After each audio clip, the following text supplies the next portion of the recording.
Barkanku da zuwa shafinmu ta Alkurbani TV, ku danna subscribe domin ci gaba da samun shirye-shiryen mu a koda yaushe. Bismillah, salatu wassalamu ala rasulillah wa ala alihi wa sahbihi wa man wala. Alhamdulillah. Musulunci ya samu karuwa.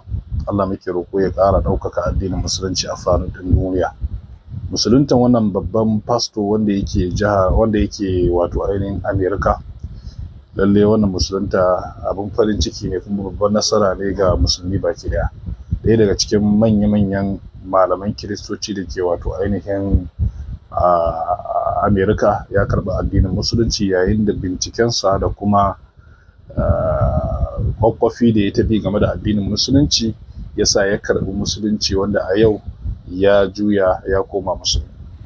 Wannan babban nasara ce, kuma wanda yake ƙara tabbatar mana da abinda Annabi sallallahu alaihi wasallam yake faɗa kan cewa lalle addinin musulunci sai ya tukura bangon gabas da yamma, sai an waye gari babu inda ba za ka je sunan musulunci ba.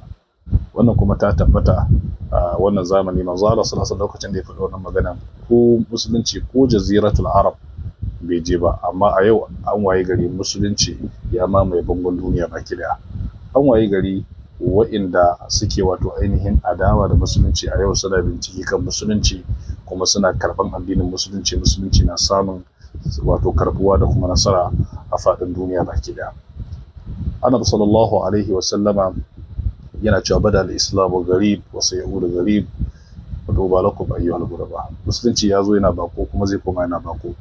Daga cikin wa'innan bakunta za a samu cin zarafi da kuma matsawa musulmai a faɗin duniya baki ɗaya. Sai dai musulunci daga cikin abin da Allah ta'ala ya taimaki addininsa da shi, za ka iya yakan mu da makami kuma ka yaki musulmai ka yi defeating nasu, amma ba za ka yi defeating ɗin musulmai da hujja ba. Yasa Allah da kansa ya ce inna lanansuru rusulana wallazina amanu fil hayatid dunya wa yawma yaqumul ashhad. Allah ya ce lalle za mu taimaki manzanninmu a nan duniya da kuma ranar kiyama. Wannan kaga ya tabbata game da abin da ya shafi musulunci. Allah ta'ala ya faɗa cewa wa in min ahlil kitabi la yu'minanna bihi qabla mautihi wa yawmil qiyamati yakunu alaihim shahida. Allah ta'ala yake cewa daga cikin ahlul kitabi akwai wanda za su imani da shi kafin mutuwarsa, shine Annabi Isa alaihi salatu wassalam. Wato Annabi Isa zai dawo kuma za a samu ahlul kitabi su rika imani da shi, imani ta gaskiya ba wato imani ta ƙarya ba. Allah ya ce kuma ranar kiyama zai zama shaida gare su. Kaga wannan ta tabbata kafin ma Annabi Isa ya bayyana. Yau gashi an waye gari fastoci na shiga addinin musulunci. An waye gari yau duk duniya an tabbatar da babu addinin da yake samun ci gaba da yaduwa a faɗin duniya baki daya kamar addinin musulunci. Wannan babban nasara ce wanda kowa ya shaide ta a faɗin duniya baki daya. Ko su turawan sun tabbatar da cewa addinin da ya fi kowanne yaduwa a faɗin duniya baki daya shine addinin musulunci. Wannan shi yake ƙara tabbatar da gaskiyan wato ainihin musulunci, domin dukkan abin da yake gaskiya ne shi ke tabbatuwa, abin da yake ƙarya wato ainihin baya tabbatuwa. Musuluntan wannan mutumi ya ja hankalin mutanen duniya baki daya, ya kuma ja hankalin masu imani kan cewa lalle in dai da gaske suna karanta littafansu kuma da zuciya buɗaɗɗiya, Allah subhanahu wata'ala ba zai gushe ba yana nuna musu hanyar gaskiya kuma suna binta. Wannan hanyar gaskiya tana nan. Allah ta'ala yake cewa inna hadainahu sabila, sai ce in ma shakiran ko in ma kafura. Mun shirye da dan adam hanya biyu, da bata da na shirya, ko dai ba Allah ya gode masa ko kuma ya kafirce ma Allah subhanahu wata'ala.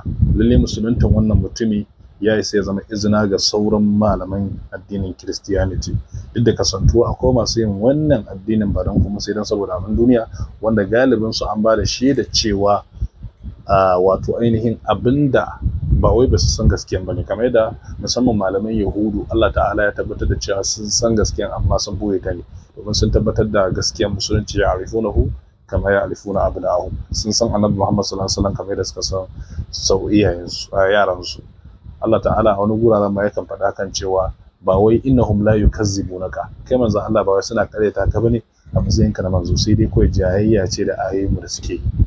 To kaga wannan babban nasara ne, babban samun ci gaba ne a waye gari a ce wayanda suke malaman addini na wato ainihin Christianity ko Yahudu a ce yau suna dawowa suna karɓar addinin musulunci. Babban nasara ce wannan wanda ya kamata musulmi su alfahari da addinin su.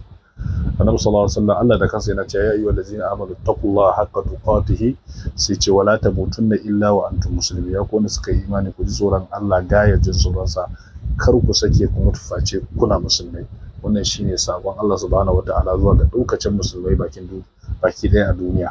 Saboda haka muna alfahari da musulunta wannan bawan Allah, muna fatan ya zama izina da darasi ga sauran da za su ɗauka wajen bin sa domin bin gaskiya. Domin duk wanda yaje yana karanta Bible inda da kunnan basira yake karanta ta da gaske yake, to zaka tabbatar da lalle za a waye gari zai karɓa addinin musulunci. Sai dai za ka tabbatar da wani abu a nan shine akwai bambanci tsakanin kiristocin Afirka da kuma kiristocin su Europe da sauransu. Su suna karatu, amma na Afirka ba sa karatu.